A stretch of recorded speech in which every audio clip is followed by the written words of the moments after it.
The blood-red Wyoming sun had barely begun to dip below the distant mountains when Abigail Keene rode into South Pass City, her last hope clutching at her heart as desperately as her fingers clutched the reins of her exhausted mare.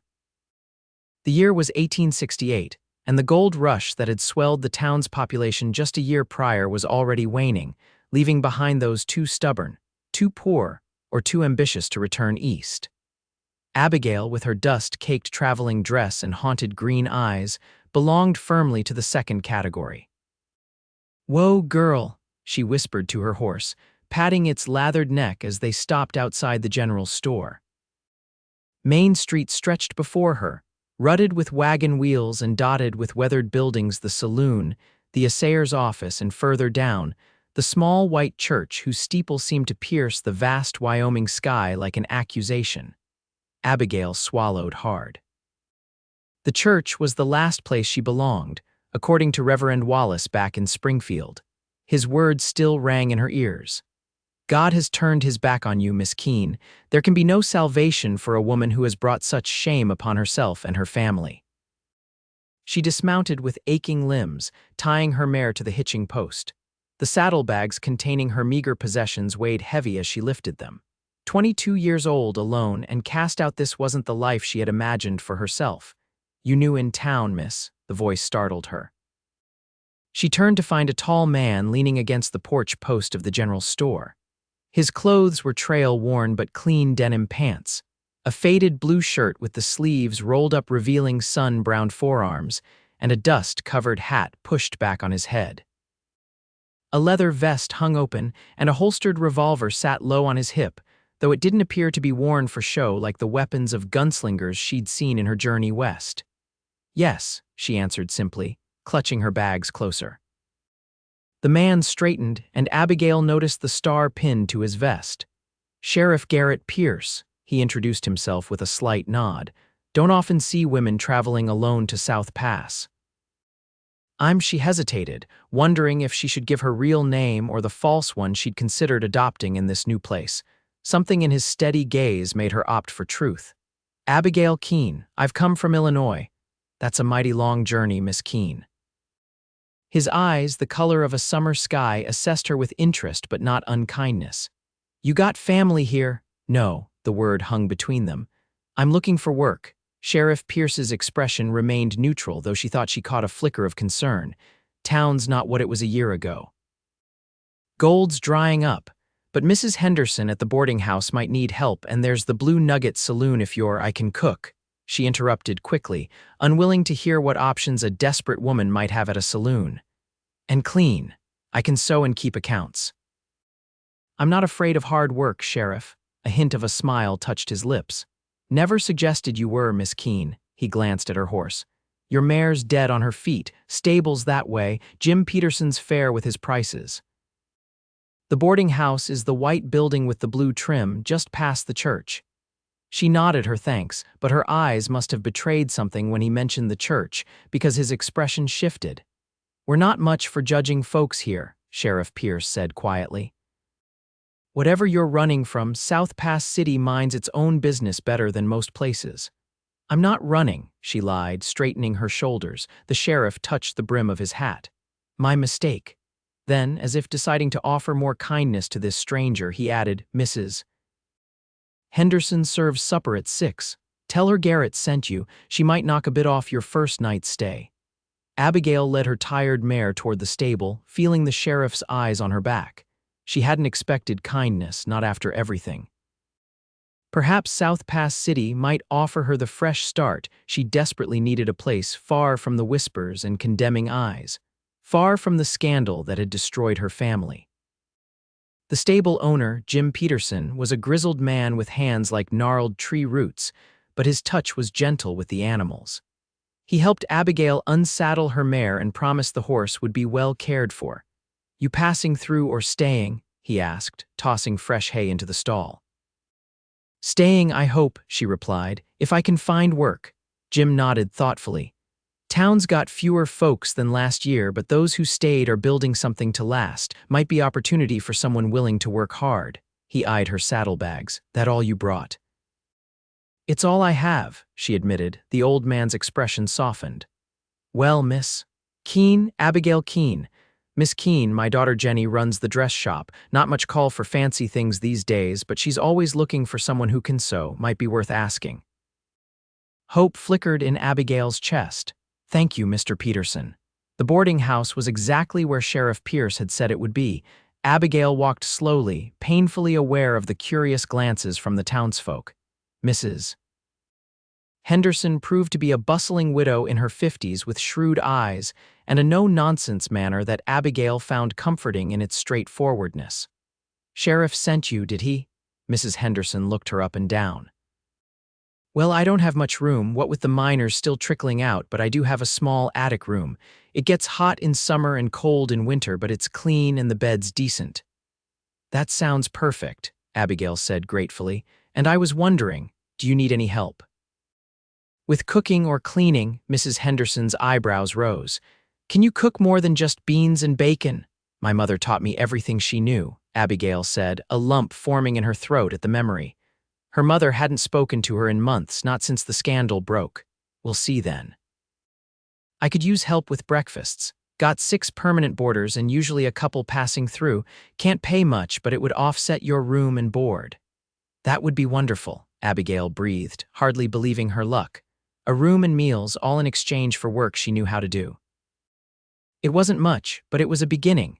Mrs. Henderson showed her to the attic room, which was indeed small but scrupulously clean, with a narrow bed, a washstand, a battered chest of drawers, and a small window that looked out over the town toward the mountains beyond. Supper's in an hour, Mrs. Henderson said. Rest up. You look like you've been through the ringer, girl.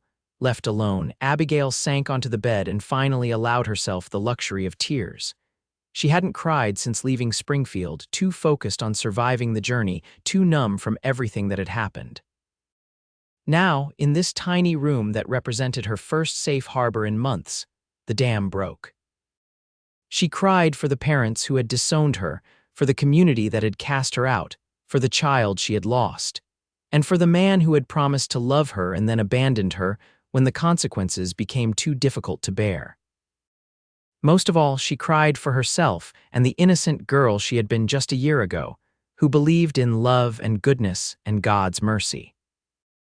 When the tears finally subsided, Abigail washed her face in the basin, changed into her cleanest dress, and made her way downstairs for supper, determined to begin again.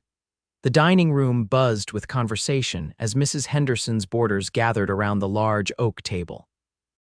Abigail paused in the doorway, suddenly self-conscious. 6 men of varying ages looked up at her entrance. Gentlemen, this is Miss Keene. She'll be staying with us and helping with breakfasts, Mrs. Henderson announced, gesturing to an empty chair. Miss Keene, meet Mr. Whitaker, our postmaster, Mr. Simmons and Mr. Baxter, who run the assayer's office, Dr. Lewis, Mr. Cooper, the schoolteacher, and Mr. Roberts, who works at the bank. Abigail nodded politely as she took her seat. The men seemed respectful enough, though curiosity was evident in their gazes. Welcome to South Pass City, Miss Keene, the doctor said kindly. He was an older man with silver at his temples and gentle eyes behind wire-rimmed spectacles. May I ask what brings you to our little corner of Wyoming territory? Before she could formulate a response, the front door opened and Sheriff Pierce entered, removing his hat as he stepped inside. Evening, Sarah, he greeted Mrs. Henderson. Something smells mighty fine. You're just in time, Garrett. We're just getting acquainted with our new boarder. The sheriff's eyes found Abigail's across the room and a small smile touched his lips. Miss Keene, glad to see you found your way. Sheriff Pierce was kind enough to direct me, Abigail explained to the table. Mrs. Henderson gestured to the empty chair beside Abigail. Sit down, Garrett. Stew's getting cold. As the sheriff took his seat, Abigail caught the knowing glances exchanged between some of the boarders. She kept her eyes firmly on her bowl as Mrs. Henderson served a hearty beef stew with fresh bread. Miss Keene was about to tell us what brought her to South Pass, Dr. Lewis prompted. I was seeking a fresh start, Abigail said carefully, and work. Not much gold left to be found, Mr. Baxter commented. Most folks are heading the other direction these days. I didn't come for gold, she replied. Just an honest living. Well, you've come to the right place for that, Sheriff Pierce said, breaking off a piece of bread. South Pass is settling into something more permanent than a mining camp. We've got law now, schools starting up. Even talk of a railway spur coming through in a few years. The conversation shifted to town matters, the need for a proper courthouse, complaints about freight costs from the east, and speculation about how long the remaining gold veins might last. Abigail ate quietly, grateful to be momentarily forgotten in the familiar rhythms of small-town debate. After supper, while Mrs. Henderson and Abigail cleared the table, the men moved to the parlor for pipes and conversation. Sheriff Pierce lingered behind, Mrs. Henderson treating you well. He asked, his voice low. Abigail nodded. Very, she's offered me work in exchange for my room and board. Good. He seemed genuinely pleased. Listen, Miss Keene, this territory can be hard on folks, especially those on their own. If you need anything, my office is just down from the general store. Thank you, Sheriff, but I'll be fine. He studied her for a moment. I believe you will. With a nod, he joined the others in the parlor. Mrs. Henderson watched the exchange with interest. Garrett's a good man, she commented as they carried dishes to the kitchen. Best sheriff this town's had, keeps order without much fuss. He seems very capable, Abigail replied neutrally. The older woman chuckled. Half the unmarried women between here and Cheyenne think so too. Not that he pays them much mind. Man's married to his job ever since he came back from the war. Abigail absorbed this information silently as she plunged her hands into the dishwater. Sheriff Pierce had fought in the war between the states then. Like so many men, including Thomas, who had promised to marry her upon his return and then changed his mind when a better prospect presented itself. I'll show you the kitchen routines in the morning, Mrs. Henderson said, interrupting her thoughts. Breakfast is at 6 sharp. Most of the men are out by 7. I'll be ready, Abigail promised. That night in her attic room, Abigail knelt beside her bed to pray as she had every night of her life, but the words caught in her throat. What was the point of praying to a God who had abandoned her? Reverend Wallace's condemnation echoed in her mind. God has turned his back on you. She climbed into bed without completing her prayers, staring at the rough-hewn ceiling beams until exhaustion finally claimed her. The following weeks fell into a steady rhythm. Abigail rose before dawn to help prepare breakfast for the boarders. Afterward, she assisted Mrs. Henderson with cleaning, laundry, and other household tasks. In the afternoons, she found additional work at Jenny Peterson's dress shop, where her fine stitching earned her praise and a modest wage. Slowly, she began to build a life in South Pass City. The townsfolk were generally welcoming, though she kept mostly to herself, afraid that any closeness might lead to questions about her past. Only Mrs. Henderson and Sheriff Pierce seemed to sense the shadows she carried, and neither pressed her for explanations. Garrett Pierce became a regular presence in her days. He often stopped by the boarding house for meals, and Abigail frequently encountered him on her errands around town. Their conversations were brief but increasingly comfortable, centered on the weather, town gossip, or simple observations about daily life. One sunny morning in late August, Abigail was hanging laundry in the boarding house yard when Sheriff Pierce approached, leading his bay gelding. Morning, Miss Keene, he called, touching his hat brim. Good morning, Sheriff, she replied, pinning a sheet to the line. Beautiful day. It is indeed. He hesitated, then continued, I'm riding out to check on the Fleming homestead. Old man Fleming's been under the weather, and I promised his wife I'd bring out some medicine from Doc Lewis. He patted his saddlebag. Thought you might like to come along. It's a pretty ride, and Mrs. Fleming makes the best apple cake in the territory. Abigail stared at him, surprised by the invitation. I have work to finish here. I already spoke to Sarah. She says you've been working too hard and could use a few hours' respite. She couldn't deny the appeal of escaping town, even briefly. In the weeks since her arrival, she had hardly ventured beyond South Pass City's boundaries. I don't have a horse, she pointed out. Jim's got your mare saddled and waiting. I told him you might be joining me. His confidence both annoyed and flattered her. You seem very certain of my answer, Sheriff Pierce. A smile crinkled the corners of his eyes. Not certain, hopeful. Something in his gaze made her heart beat faster. She looked away, focusing on the laundry basket. "I suppose I could come, if Mrs. Henderson truly doesn't mind." An hour later, they rode side by side along a meandering trail that followed a clear stream through golden meadows. The Flemings' homestead was about 5 miles outside town, and Sheriff Pierce set an easy pace, mindful that Abigail wasn't an experienced rider. "How are you settling in?" he asked as they crossed a shallow ford. "Truthfully, better than I expected," she admitted. "The work is hard, but it feels good to be useful. South Pass has a way of growing on folks. It's not as rough as it was when the gold rush first hit." "Were you here then?" he nodded.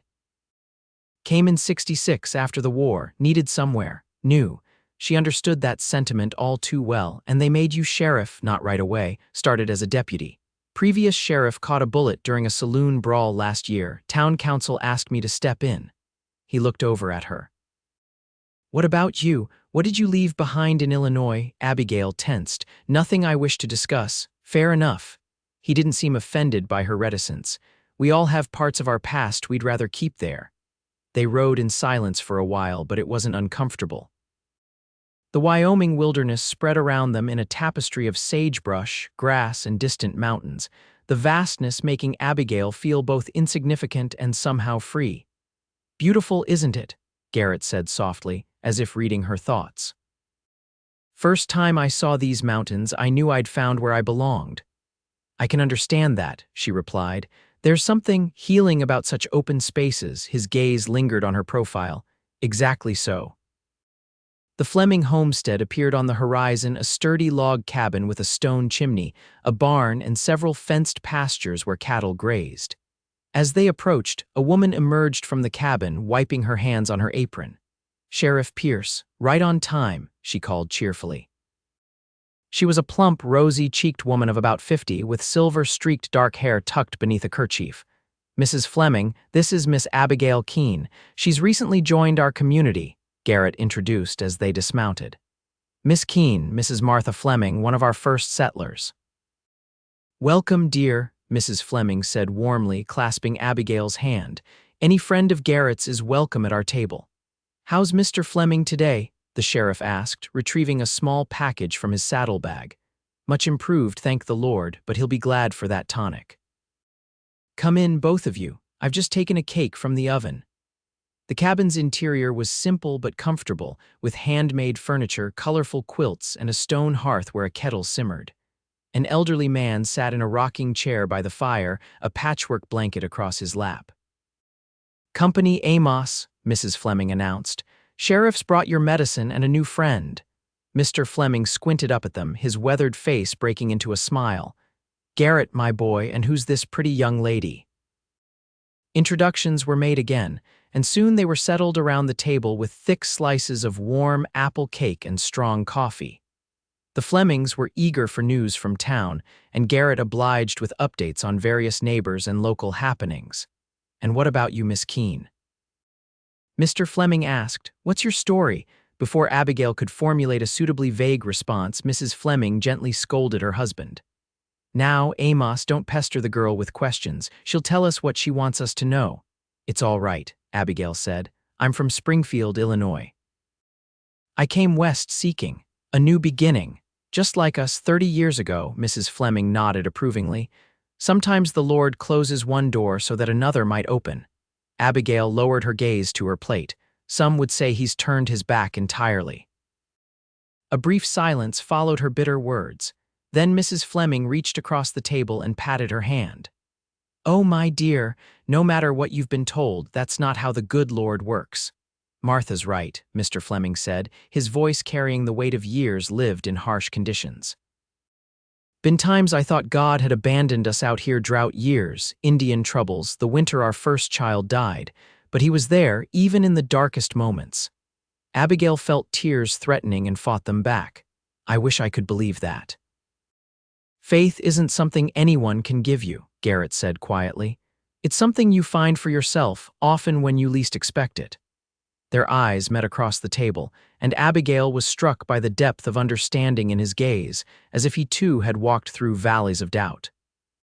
The remainder of the visit passed pleasantly, with Mrs. Fleming insisting on sending them back with a basket of fresh eggs, late summer vegetables, and another cake.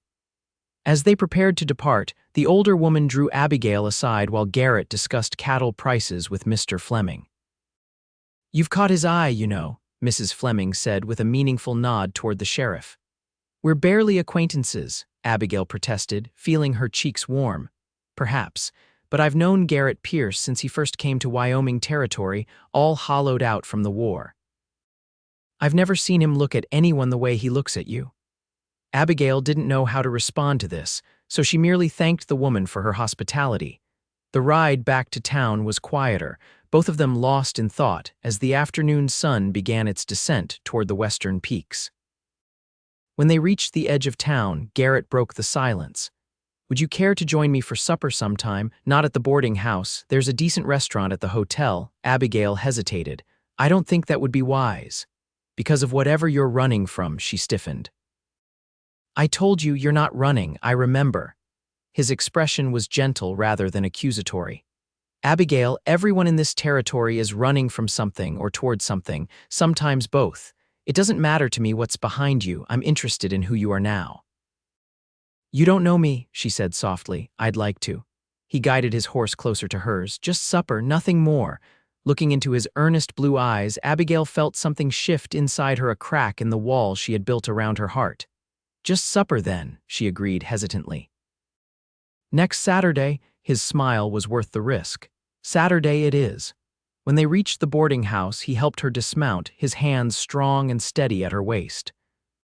The brief contact sent an unexpected warmth through her that lingered long after he had tipped his hat and ridden away toward the stable with both horses.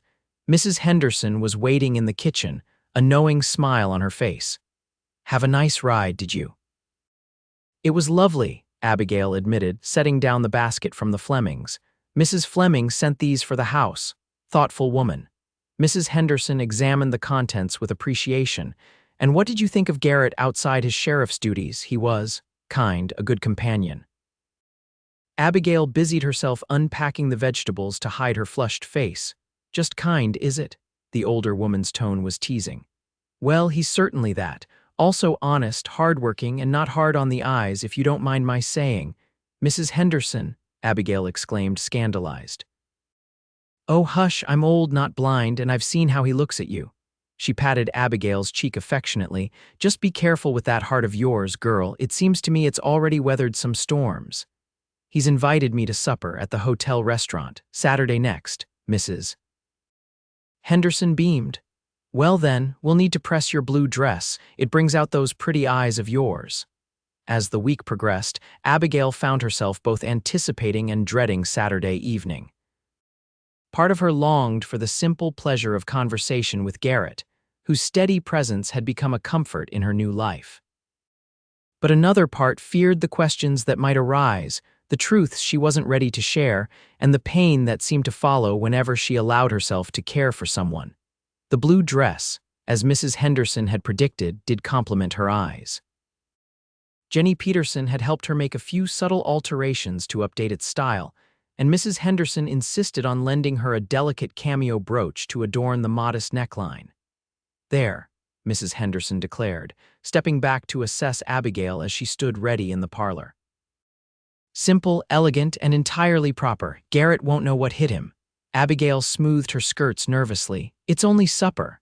"Of course it is, dear," the older woman agreed with a wink. When a knock sounded at the front door, Abigail's heart leaped into her throat.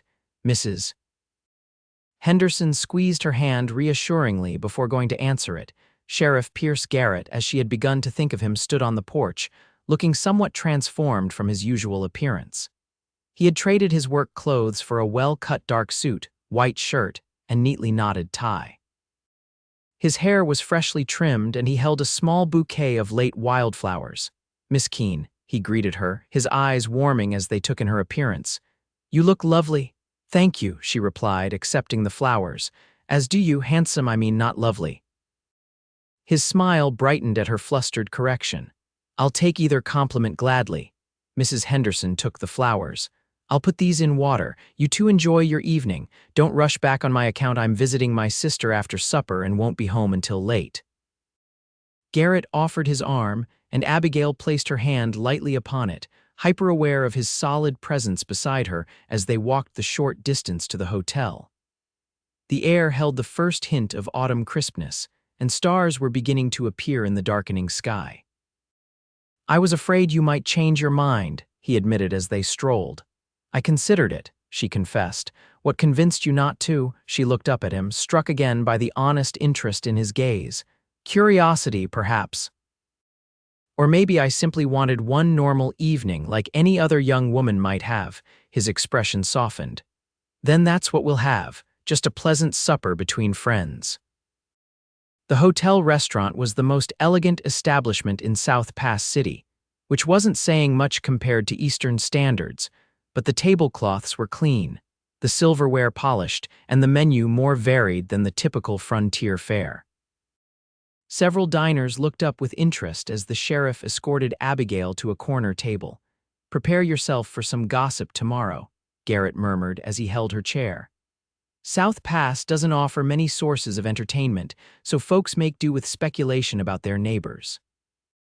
"I'm becoming accustomed to being the subject of curiosity," she replied dryly, "though I imagine you're more often the topic of conversation, occupational hazard." He settled across from her. "People always have opinions about the law and those who enforce it." Their conversation flowed easily through the meal, touching on books they had read, places they had seen, and observations about life in the Wyoming Territory. Garrett spoke of his childhood in Pennsylvania, his service during the war, and his decision to come west afterward. He asked about her own background, but never pressed when she kept her answers vague. "My parents were school teachers," she told him over dessert, a surprisingly good apple pie. "They valued education above almost everything else." "That explains your vocabulary," he noted. "And your handwriting, Mrs. Henderson showed me the inventory list you prepared for her, very precise." "They had hopes I would become a teacher as well," Abigail said, a shadow crossing her face as she thought of how thoroughly she had disappointed those hopes. "And was that what you wanted?" She considered the question. "I enjoyed learning, and I think I would have enjoyed teaching, but life had other plans," he finished when she trailed off. "Yes," she looked down at her plate, "life has a way of upending our careful plans. Sometimes for the worse," he agreed. "And sometimes, unexpectedly, for the better." His hand moved across the table, not quite touching hers but close enough that she could feel its warmth. "Abigail, I know we haven't known each other long, but I find myself thinking about you far more than is probably wise." Her pulse quickened. "Garrett, you don't have to say anything," he assured her quickly. "I just wanted you to know that whenever you're ready to talk about whatever brought you here, or even if you're never ready, I'm here. Not as the sheriff, but as someone who cares for you." Tears pricked at her eyes. How long had it been since someone had looked at her with such sincere concern? "I don't deserve your kindness. That's not for you to decide," he said gently. "And from where I'm sitting, you deserve a great deal more than mere kindness." They walked back to the boarding house slowly, as if by mutual agreement wanting to prolong the evening. The town was quiet, most establishments already closed for the night. Above them, the stars spangled the vast Wyoming sky in a display that still took Abigail's breath away after months on the frontier. At the boarding house steps, they paused. "Thank you for a lovely evening," she said softly. "The pleasure was mine." He hesitated, then asked, "Would you consider joining me for a picnic next Sunday after church? There's a pretty spot by the creek just outside town." Abigail tensed at the mention of church. "I don't attend services." Because of what happened in Illinois, she looked away. "I told you I don't wish to discuss that." Garrett gently turned her face back toward his. "Whatever you were told there, whatever judgment was passed, it doesn't apply here. God hasn't abandoned you, Abigail. How would you know?" She whispered, the pain she had suppressed for months bubbling to the surface. "You don't know what I've done. I know enough of guilt and shame to recognize them in others." His voice was low, intimate in the darkness. "I carried my own burden for years after the war, things I'd done, men I'd killed, friends I couldn't save. I thought God had turned his back on me too." "What changed your mind?" His thumb brushed her cheek, wiping away a tear she hadn't realized had fallen. "An old preacher who found me drunk and despairing in a Denver saloon. He said something I've never forgotten. God hasn't turned his back on you, son. He's just making room beside him for you to stand." Abigail's breath caught. The words penetrated the armor she had built around her heart, touching the wounded faith she had tried to bury. "I don't know if I can believe that," she admitted. "You don't have to decide tonight." His hand dropped away from her face, but his eyes held hers. "Just know that whatever brought you here, whatever pain you're carrying, it doesn't define who you are to me or to God." Impulsively, she reached up and pressed a brief, soft kiss to his cheek. "Good night, Garrett." Before he could respond, she hurried inside, her heart pounding with emotions she had thought herself incapable of feeling again. The following morning, Abigail rose early as usual to prepare breakfast, but her mind was elsewhere, replaying moments from the previous evening. Mrs. Henderson gave her knowing looks but refrained from questions, allowing Abigail to process her thoughts in silence. After breakfast, as the boarders dispersed to their Sunday pursuits, Abigail found herself standing at the parlor window, watching townsfolk in their Sunday best making their way toward the small white church. For the first time since arriving in South Pass City, she felt a pull toward the building she had carefully avoided. "Going to services today?" Mrs. Henderson asked casually, appearing beside her. "I don't think so." The older woman nodded without judgment. "Faith is a journey, not a destination. When you're ready, Reverend Collins is a good man, not one for fire and brimstone, more focused on grace than punishment." The Reverend in Springfield was less forgiving. "Some men mistake their own prejudices for God's judgment." Mrs. Henderson patted her arm. "Take your time, dear. God's patient." Later that afternoon, Abigail walked to the edge of town, finding a quiet spot on a grassy knoll overlooking the valley. The church service would be ending soon, and part of her wondered if Garrett would search for her afterward. She wasn't certain whether she hoped he would or wouldn't. Her solitude was interrupted by the approach of footsteps. Looking up, she expected to see the sheriff, but instead found herself facing Reverend Collins, a mild-looking man in his 40s with kind eyes and premature silver at his temples. "Miss Keene, isn't it?" he greeted her. "I don't believe we've been formally introduced. I'm Michael Collins." "How did you know my name?" she asked, surprised. He smiled. "Small town, and Mrs. Henderson mentioned you were staying with her." He gestured to the grass beside her. "May I join you for a moment?" Reluctantly, she nodded. The Reverend settled himself, looking out over the valley rather than at her, which she found strangely comforting. "Beautiful view," he commented. "I often come out here to think and pray. Something about these mountains makes heaven feel closer." Abigail remained silent, wary of clerical conversation. "Sheriff Pierce mentioned you might be hesitant about attending services," Reverend Collins said after a comfortable pause. "I want you to know you're welcome whenever you feel ready, but there's no pressure. God meets us where we are, not just in church buildings." "Did the sheriff tell you anything else about me?" she asked, tension evident in her voice. "Only that you're new to town and might have had some difficult experiences with church folk in the past." The Reverend turned to face her. "Miss Keene, I don't know what brought you to South Pass City, and it's not my place to ask, but I do know that God's love doesn't depend on our perfection, quite the opposite, in fact." Despite herself, Abigail found his gentle manner disarming. "The Reverend in my hometown told me God had turned his back on me, that I was beyond forgiveness." Reverend Collins shook his head sadly. "Then he did you a grave disservice and misrepresented the God I serve. The entire gospel is about God turning toward us, especially in our darkest moments." They sat in silence for a while, the Reverend making no attempt to press his point. Finally, he stood. "Well, I should be getting back. My wife will have Sunday dinner waiting."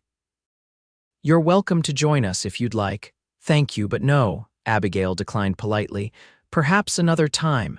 "The invitation stands." He smiled warmly. "And Miss Keene, whatever burden you're carrying, God has shoulders broad enough to bear it with you." As the Reverend walked away, Abigail remained on the hillside, pondering his words and how they echoed what Garrett had told her the night before. Could they both be right? Had she misunderstood or been misled about God's nature?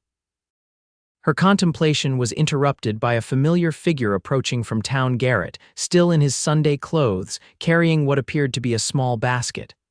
"I thought I might find you here," he said, stopping a respectful distance away.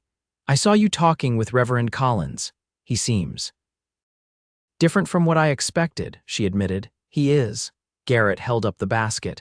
I know you declined my picnic invitation, but I brought some lunch anyway, just in case you might be hungry. The thoughtfulness of the gesture touched her. I could eat, she conceded. His smile was worth the admission. He spread a blanket on the grass and unpacked the simple meal: fresh bread, cheese, dried fruit, and a jar of lemonade. They ate in companionable silence for a while, the September sun warming them as a gentle breeze carried the scent of sage and pine from the surrounding hills. Abigail felt her defenses slowly lowering in Garrett's presence, as they had the night before. I was engaged, she said suddenly, the words escaping before she could reconsider. In Springfield. Garrett paused mid-bite but didn't interrupt. His name was Thomas. We grew up together, attended the same church. When the war came, he enlisted. We promised to marry when he returned. She swallowed hard, the familiar pain rising.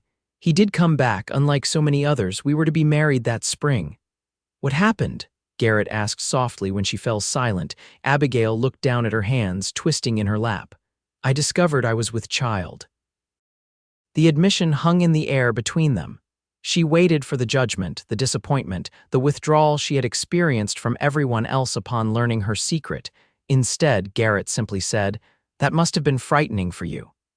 His response, free of condemnation, nearly undid her. Thomas changed when I told him. Said he couldn't be certain the child was his, though there had never been anyone else. He broke our engagement and became engaged to the banker's daughter within a month. What did your family do? My father ordered me from the house. My mother wept but didn't defend me. The reverend told the congregation that God had turned his back on me for my sin. The bitterness of the memory made her voice tremble. I went to stay with a widowed aunt in the country. She was kinder than most, but made it clear I couldn't remain after the baby came. And the child, Garrett's voice was gentle, tears filled her eyes. A fever took him. 2 days old, they wouldn't even allow him a proper burial in the churchyard. She wiped angrily at her cheeks.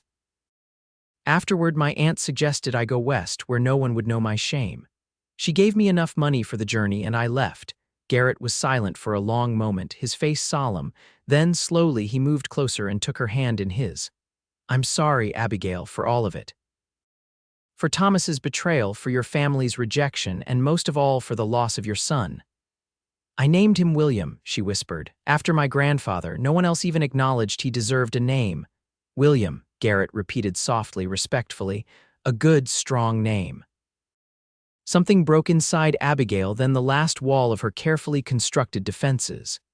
Tears came in earnest, and Garrett didn't hesitate to draw her into his arms, holding her as she cried for her lost child, her shattered family, and her wounded faith. I've been so angry, she confessed against his shoulder. At Thomas, at my parents, at God, especially God. Why would he let my baby die? What kind of loving father does that? I don't know, Garrett admitted, stroking her hair. I've asked similar questions myself. I don't think we're meant to understand everything in this life. Then what are we supposed to do with the pain? He pulled back slightly to look into her tear-stained face. We carry it, we learn from it, and eventually we use it to understand and help others who are suffering. His thumb brushed away a tear. And we don't carry it alone. Abigail searched his eyes, finding nothing but sincerity and compassion. Why aren't you disgusted by me, by what I've done? Because I don't see anything disgusting when I look at you, Abigail. I see a strong, brave woman who has endured terrible loss and betrayal, yet still gets up each morning to face another day. His voice deepened with emotion. I see someone who deserves love and respect, not condemnation. I don't know how to believe that, she whispered. About myself or about God? Then let me believe it for you until you can believe it yourself. He cupped her face gently. What happened wasn't God turning his back on you. Maybe, like that old preacher told me, he was just making room beside him for you to stand. The phrase resonated through her, chipping away at years of guilt and shame. I want to believe that, she admitted. Then that's enough for now. They remained on the hillside until the sun began to dip toward the western peaks, talking of both profound and ordinary things. Abigail felt lighter having shared her secret, and Garrett, in turn, spoke more of his own struggles after the war, the nightmares, the guilt, the drinking that had nearly destroyed him before he found a measure of peace in the Wyoming wilderness. As they walked back toward town in the golden light of late afternoon, Garrett took her hand, his fingers intertwining with hers in a gesture that felt both protective and reverent. "May I call on you again?" he asked as they neared the boarding house. Abigail nodded, surprising herself with the certainty of her answer. "I'd like that." The weeks that followed were a revelation to Abigail. Garrett became a constant in her life, escorting her on walks after supper, bringing her books from his personal collection, sometimes simply sitting with her on the boarding house porch as the autumn evenings grew cooler. Their conversations ranged widely, but always with an underlying current of deepening affection. Mrs. Henderson observed their growing attachment with obvious approval, while the rest of the town buzzed with speculation about the sheriff and the mysterious newcomer. One crisp October morning, as Abigail helped in the dress shop, Jenny Peterson couldn't contain her curiosity any longer. "Is it true what they're saying about you and Sheriff Pierce?" Abigail concentrated on her stitching. "What are they saying? That he's sweet on you? That you might be the one to finally catch him?" "We enjoy each other's company," Abigail replied carefully. "Beyond that, I couldn't say," Jenny sighed romantically. "Half the unmarried women in the territory have set their caps for him, you know. You must be special." The comment brought a flush to Abigail's cheeks. She didn't feel special, quite the opposite, in fact. Despite Garrett's acceptance of her past, she still struggled to believe she deserved the kind of happiness he seemed to offer. That evening, as they strolled along the creek, Garrett sensed her preoccupation. "Something troubling you?" She hesitated, then decided on honesty. "People are talking about us. People always talk. It's what they do in small towns." He smiled wryly. "Does it bother you, not the talk itself?" "More that." She paused, searching for words. "They don't know about my past. If they did, they might not look so kindly on your attention to me." Garrett stopped walking and turned to face her, his expression serious in the fading light. "Abigail, I don't give a damn what anyone thinks about who I choose to court." The word court sent a shiver through her. "Is that what you're doing, courting me?" "I thought I'd made that fairly clear," he said, a hint of uncertainty crossing his face. "But if I've misread your feelings, or if my attentions are unwelcome—" "They're not unwelcome," she interrupted quickly. "Far from it, I just—" She looked down at their joined hands. "I worry what might happen if people learn the truth about me. I couldn't bear to see you lose respect because of my mistakes." Garrett tilted her chin up gently. "First, your past is yours to share or keep private as you choose. Second, any so-called respectable person who would judge you harshly isn't someone whose opinion I value. And third—" He took a deep breath. "I'm falling in love with you, Abigail, all of you, your past, your present, and if you'll allow it, your future." Her heart seemed to stop at his declaration. "You can't mean that." "I've never meant anything more." His eyes held her steadily. "I understand if you don't feel the same or if you need time, but I wanted you to know where I stand." Garrett eyed the words caught in her throat, a lifetime of caution warring with the emotions he had awakened in her. "I care for you deeply, more than I thought possible after everything. But I'm afraid." "Of what?" "Of trusting again, of being hurt, of disappointing you when you realize I'm not the woman you think I am." He smiled softly. "I know exactly who you are, Abigail Keene. You're stubborn, compassionate, clever, and stronger than you give yourself credit for. You're also wounded and wary, which is completely understandable given what you've endured." His hand caressed her cheek. "I'm not Thomas. I won't make promises I don't intend to keep." The sincerity in his eyes nearly undid her. "I want to believe you, then give me the chance to prove it." He leaned closer. "May I kiss you, Abigail?" Her breath caught, but she nodded, her heart racing as his lips met hers in a gentle, questioning kiss that quickly deepened as she responded. His arms encircled her waist, drawing her closer as her hands moved to his shoulders, the connection between them intensifying with each passing moment. When they finally broke apart, both breathing unevenly, Garrett rested his forehead against hers.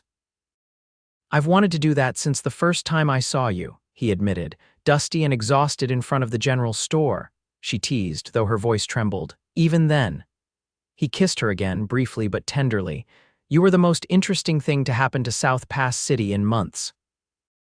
As autumn deepened into winter, Abigail found herself blossoming in ways she had never imagined possible after the trauma of the previous year. Her work at the boarding house and dress shop continued, but now her days were brightened by Garrett's steady presence and growing affection. She began attending church services with him, initially wary but gradually warming to Reverend Collins's messages of grace and restoration. The congregation welcomed her without the judgment she had feared, many having experienced their own failures and second chances on the frontier. One Sunday in early December, after services, Garrett asked her to join him for a walk despite the cold. They bundled up against the winter chill, their breath forming clouds in the crisp air as they followed a path along the frozen creek. "Christmas is coming," he remarked, his gloved hand holding hers. "Do you have any special traditions?" The question brought bittersweet memories. "My family always attended the Christmas Eve service, then opened one gift that night. The rest would wait until morning." "It's still hard for you, isn't it, thinking of them?" She nodded, the ache of her family's rejection still fresh despite the months and miles between them. "I wrote to my mother after I arrived here, telling her I was safe where I was. She never responded." Garrett squeezed her hand sympathetically. "I'm sorry." "I've been thinking," she said slowly, "about writing again, telling her about you, about how my life has changed." He stopped walking, turning to face her with surprise and something like hope in his eyes. "Have I changed your life then?" The vulnerability in his question touched her deeply. "You know you have. You've helped me believe in goodness again, in possibilities." His smile warmed her more effectively than her woolen coat. "That goes both ways, you know." "You've brought light back into my life, Abigail." They continued walking, coming to a small clearing where the frozen creek widened into a pool. Bare trees stood sentinel around them, their branches etched against the pale winter sky. "I brought you here for a reason," Garrett said, his voice taking on a nervous quality she rarely heard from him. "I wanted privacy for what I'm about to ask." Abigail's heart began to pound as he turned to face her, taking both her hands in his. "These past months with you have been the happiest of my life," he began. "I know we've only known each other a short time by some standards, but out here life moves differently. We see more clearly what matters. Garrett, please let me finish before I lose my nerve." He took a deep breath. "I love you, Abigail. I want to build a life with you to face whatever comes together. I want to be there when you smile and hold you when you cry. I want to grow old watching you sip your morning coffee." Tears formed in her eyes as he released her hands to reach into his coat pocket, withdrawing a small velvet pouch. "This was my grandmother's," he explained, opening it to reveal a simple gold band set with a single pearl. "I sent for it months ago, hoping I might find the courage to offer it to you." Abigail stared at the ring, then at his earnest face. "Are you certain, after everything I've told you about my past? Your past is part of what made you the woman I love," he said firmly. "It's not something to be ashamed of, but something that proves your strength." He took her hand again. "Abigail Keene, will you marry me?" The question hung in the winter air between them. Abigail searched his face, finding nothing but sincerity and love. Still, doubts whispered in her mind. What if we have children someday and they learn about what happened, about William? Then they'll know their mother loved their brother even though she never got to see him grow up." Garrett's voice was steady. "And they'll understand that sometimes life is complicated, but love endures. And if people in town discover the truth, some might gossip, others will defend you, most will be too concerned with their own lives to care for long." He squeezed her hands. "But none of that matters as much as this. I love you and I want to be your husband." Abigail felt tears spill onto her cheeks as the last of her resistance crumbled. "Yes," she whispered. "Yes, I'll marry you." Joy transformed Garrett's face as he slipped the ring onto her finger, then drew her into an embrace that lifted her feet from the ground. Their laughter echoed in the winter stillness as he spun her around before setting her down to claim her lips in a kiss that held all the promise of their future. They married on Christmas Eve in the small white church that Abigail had once avoided. Mrs. Henderson helped sew her wedding dress, a simple but elegant creation of ivory satin with lace at the collar and cuffs. Jenny Peterson arranged her hair, weaving white ribbon through the dark curls. The church was decorated with evergreen boughs and red berries, candles casting a warm glow over the assembled townsfolk who had come to witness the union of their sheriff and the woman who had captured his heart.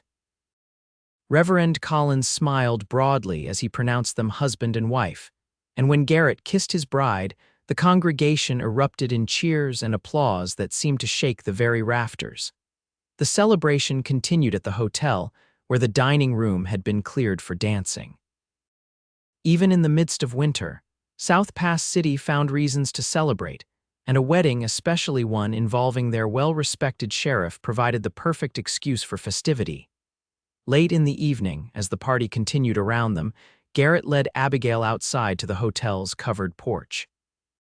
Snow had begun to fall, large flakes drifting lazily in the lamplight. "Happy?" he asked, drawing her close. "More than I ever thought possible," she admitted, looking up at him with wonder. "A year ago I was certain my life was over, and now, he prompted when she hesitated. "Now I understand what the Flemings meant about doors closing and opening, what you said about God making room beside him." She touched his face tenderly. "You helped me find my way back to faith, Garrett, not just in God, but in love, in myself." "You did the hard work," he insisted. "I just had the good sense to see the extraordinary woman beneath the pain." She rested her head against his chest, listening to the steady beat of his heart. "I still have moments of doubt, days when the grief returns. And you always will, that's part of being human." He kissed the top of her head. "But you're not alone anymore, Mrs. Pierce. Whatever comes, we face it together." Her new name sent a thrill through her. "Mrs. Pierce," she repeated softly. "I like the sound of that. So do I." His arms tightened around her. "Merry Christmas, my love." "Merry Christmas, husband." They stood together in the falling snow, the sounds of celebration drifting from inside, the stars visible in patches between snow clouds. Abigail felt a sense of peace settle over her, deep and abiding. The journey that had brought her to South Pass City had been marked by heartbreak and loss, but it had led her to this moment, to this man, to this new beginning. She thought of William, her lost baby, and sent a silent prayer of love to wherever his soul might be. Then she looked up at her husband, the words still new and wonderful, and saw her future in his eyes. Spring came early to Wyoming territory that year, the snow melting to reveal tender green shoots pushing through the softening earth. Abigail stood on the porch of their new home, a sturdy cabin on the edge of town that Garrett had been building secretly during the winter months, with help from friends who had kept his surprise. They had moved in just after the thaw, and Abigail had thrown herself into making it a true home, sewing curtains, arranging furniture, planting a small garden that would provide vegetables in the summer months. The cabin wasn't large, 2 bedrooms, a kitchen, and a cozy sitting room with a stone fireplace, but to Abigail it was a palace. She watched as Garrett approached on horseback, returning from his daily rounds. 5 months of marriage had only deepened her love for him, his steady presence a constant source of strength and joy. "Afternoon, Mrs. Pierce," he called as he dismounted, leading his horse to the small stable behind the house. "Good afternoon, Sheriff," she replied with a smile, waiting for him to secure his horse before meeting him with a kiss. "Anything interesting happened today?" Jenkins' cow got loose again and wandered into the schoolhouse. He wrapped his arms around her waist. Miss Wilson was not amused. Abigail laughed, imagining the young schoolteacher's reaction. "Poor woman, those children are handful enough without livestock interruptions. Speaking of children," Garrett's tone shifted, becoming more serious. "Doc Lewis mentioned they're still looking for someone to help with the new orphanage in Cheyenne, just a day or 2 a week, teaching basic reading and figures." Abigail nodded thoughtfully. She had been considering the offer since the doctor first mentioned it weeks ago. "I think I might accept. If you don't mind my being away occasionally. I think it would be good for you," he said supportively. "You were born to teach, Abigail. Those children would be fortunate to have you." She leaned into his embrace, grateful yet again for his understanding. "I've been thinking about William a lot lately," she admitted. "What he might have been like if he had lived, working with children who have lost their families. Perhaps it's a way to honor his memory." Garrett kissed her forehead. "I think it's perfect, and speaking of children, Something in his tone made her look up sharply. What about them? A smile played at the corners of his mouth. Mrs. Fleming mentioned that you seemed a bit piqued when you visited yesterday, said you hardly touched her apple cake, which is most unlike you. Abigail felt her cheeks warm. She had been waiting for the right moment to share her suspicions, wanting to be certain before raising his hopes. Martha is too observant for her own good. Is she right? Garrett asked, his voice gentle but eager. Are you? I think so, Abigail whispered, joy and anxiety mingling in her heart. It's early yet, but yes, I believe we're going to have a child. The happiness that transformed his face banished her lingering fears. He lifted her off her feet in an exuberant embrace, his laughter mingling with hers. A baby, he said in wonder as he set her down, his hand moving to rest tenderly on her still flat stomach. Our baby. You're happy then? Happy doesn't begin to cover it. His eyes were bright with emotion. Abigail, you've already given me more joy than I ever thought possible. And now this. He shook his head, seemingly at a loss for words. I love you so much, and I love you. She covered his hand with hers. I'm a little frightened, she confessed, after what happened with William. That's natural, he assured her, but things are different now. You're not alone. We have Doc Lewis, who's delivered more babies than anyone in the territory, and you're strong, Abigail, stronger than you know. His confidence bolstered her own. We're having a baby, she repeated, allowing the reality to sink in. I never thought I'd have this chance again. God works in mysterious ways, Garrett said softly, echoing words they had both come to believe over the past year. Sometimes the darkest valleys lead to the brightest meadows. As summer bloomed across the Wyoming landscape, Abigail's condition became impossible to hide.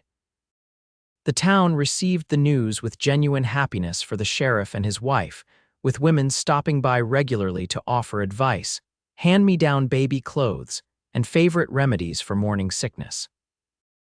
Abigail divided her time between preparing for the baby, teaching at the orphanage in Cheyenne once a week, and maintaining their home. Despite occasional fatigue and discomfort, she found herself happier than she had ever been, her life rich with purpose and love. One evening in late August, as they sat on their porch watching the sunset paint the mountains in shades of gold and purple, Garrett noticed her pensive expression. What are you thinking about? He asked, his hand finding hers. My parents, she admitted. I sent them a letter last month telling them about the baby. I hope they might want to know they're going to be grandparents. Have they responded? She shook her head. No, and I don't really expect them to, but I needed to try one more time. Garrett squeezed her hand. For what it's worth, I think you did the right thing. The rest is up to them. I know, she smiled sadly. I've made peace with it mostly. I have a family now, this little one. She rested her hand on her rounded belly, and all the good people of South Pass who have taken me in. It's more than enough. Still, I'm sorry they can't see beyond their pride to the remarkable daughter they have. He leaned over to kiss her temple. Their loss, my gain. The baby kicked then, a strong movement that made Abigail laugh. I think he agrees with you. He. Garrett raised an eyebrow. You sound certain. Just a feeling. She guided his hand to the spot where their child continued to make its presence known, strong and restless like his father, or stubborn and determined like his mother, Garrett countered with a grin. As autumn painted the landscape in russet and gold, Abigail's time grew near. Doc Lewis visited regularly, pronouncing both mother and child healthy, though he cautioned Garrett about the unpredictability of first babies. Could come early, could come late, the doctor said, packing up his bag after examining Abigail. But everything looks as it should. Just keep her resting as much as possible these last few weeks. Garrett took the doctor's orders seriously, enlisting Mrs. Henderson and other friends to help ensure Abigail didn't overexert herself. For her part, Abigail alternated between appreciation for their concern and frustration at being treated like fragile porcelain. I'm pregnant, not ill, she protested one evening as Garrett insisted on doing the dishes while she sat with her feet elevated. Women have been having babies since the beginning of time. Indulge me, he replied, kissing her forehead as he passed. I'm new to this husband about to be a father business. She softened, recognizing the mixture of excitement and anxiety behind his protectiveness. You're going to be a wonderful father, I hope so. He paused in his task, looking thoughtful. I never really considered fatherhood before I met you. My own father wasn't exactly a model to follow. Neither was mine, apparently, she said wryly, but we'll figure it out together. The labor began on a crisp October morning, just as dawn was breaking over the eastern hills. Abigail woke to a sharp pain and a wetness that told her the time had come. She roused Garrett, who leapt from bed with an alacrity that would have been comical under other circumstances. I'll get the doctor, he said, already pulling on his clothes. And Mrs. Henderson, she said she wanted to help. Will you be all right for a few minutes? I'll be fine, she assured him, though another contraction made her wince. The baby won't come that quickly. He paused long enough to kiss her, his eyes full of love and concern.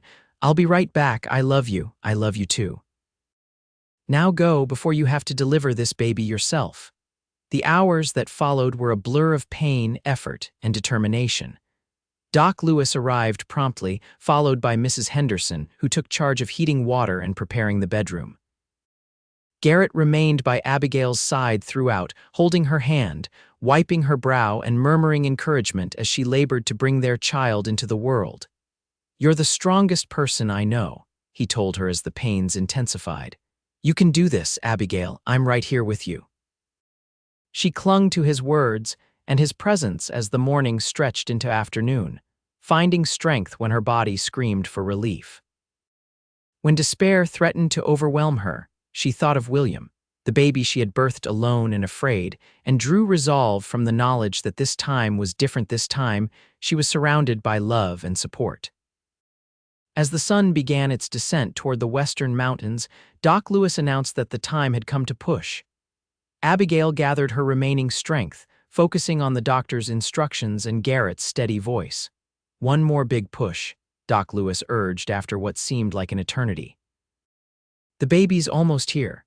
With a final, monumental effort, Abigail felt the child slip from her body, and then the room filled with the most beautiful sound she had ever heard, a strong, indignant cry. You have a son, the doctor announced, placing the squalling infant on Abigail's chest. A fine, healthy boy. Tears streamed down Abigail's face as she gazed at the red-faced, dark-haired miracle in her arms. Hello, little one, she whispered. We've been waiting for you. Garrett's hand trembled as he touched his son's tiny head, his own eyes wet with emotion. He's perfect, he breathed. Absolutely perfect. Mrs. Henderson wiped away tears of her own as she helped clean and wrap the baby. What will you call him? She asked. Abigail looked up at Garrett, a question in her eyes. They had discussed names but hadn't made a final decision. Now, holding their son, she knew what felt right.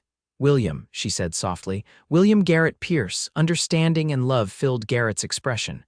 William, he repeated, honoring both the child in their arms and the one who had never had the chance to be held by his mother.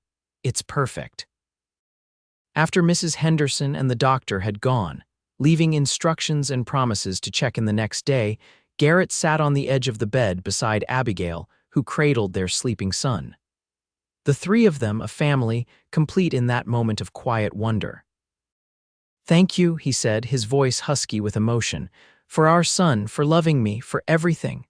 Abigail looked up at him, exhausted but radiantly happy. Do you remember what you said to me that first time we really talked, about God not turning his back? He nodded. That he was just making room beside him for you to stand. I understand it now, she said, looking down at William's peaceful face. Every step of my journey, even the painful ones, led me here, to you, to our son, to this moment of perfect joy. Garrett leaned down to kiss her, then pressed his lips gently to his son's forehead. Welcome to the world, William Garrett Pierce, he whispered. You are so loved. As the years passed, the Pierce family flourished in South Pass City. William grew into a sturdy, curious boy with his father's blue eyes and his mother's determined spirit. When he was 3, a sister joined the family, Alina Martha Pierce, named for Garrett's mother and Mrs. Henderson, who had become like a grandmother to the children. Abigail's work with the orphanage expanded, eventually leading to the establishment of a proper school in South Pass City, where she taught 3 days a week. Garrett continued as sheriff, maintaining peace in the growing community as the railroad finally reached their corner of Wyoming territory, bringing new opportunities and challenges. On a warm summer evening in 1878, 10 years after Abigail had first arrived in South Pass City, the family sat on their porch after supper. William, now 9, was reading to 5-year-old Alina, his voice carefully sounding out the more difficult words while his sister listened with rapt attention. Abigail leaned against Garrett's shoulder, his arm around her waist, as they watched their children. "Did I ever tell you about the letter I received last month?" she asked quietly. "From your mother?" Garrett asked, surprised. She nodded. "After all these years, she finally wrote back. My father died last winter." "I'm sorry," he said, squeezing her gently. "The strange thing is, I found I could grieve for him despite everything. He was still my father." She sighed. "My mother asked if she might visit someday to meet her grandchildren. How do you feel about that?" Abigail considered the question, watching William patiently help Alina with a difficult passage. "I think I'd like that, not for my sake but for the children, and perhaps for her too. She's alone now." Garrett kissed the top of her head. "You have a generous heart, Abigail Pierce." "I've had a good teacher," she replied, turning to smile up at him. "You taught me about forgiveness when you accepted my past without judgment. It would be hypocritical of me to withhold that same grace from my mother." "William," Alina's voice interrupted their conversation. "Tell the story about how Mama and Papa met," William groaned. "Again, you've heard it 100 times. Please." The little girl's pleading expression was difficult to resist. "Oh, all right." William closed the book and adopted a storyteller's voice. "Once upon a time, there was a brave young woman who came to Wyoming Territory all alone.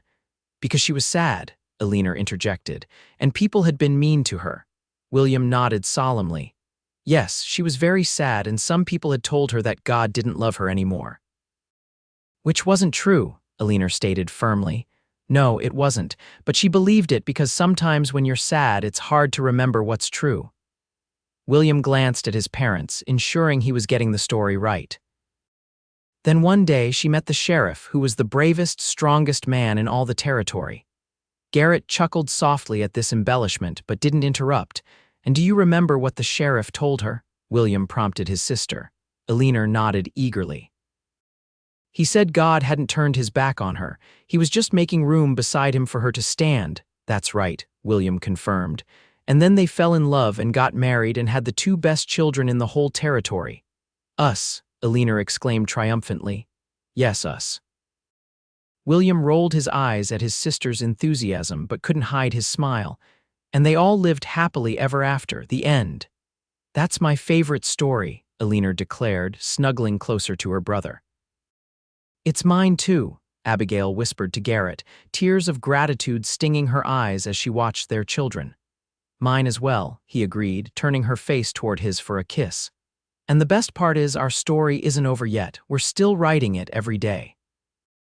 As the sun set over the Wyoming mountains, painting the sky in shades of fire and gold, Abigail Pierce looked at her family and felt the complete circle of her journey from despair to hope, from rejection to acceptance, from loneliness to love.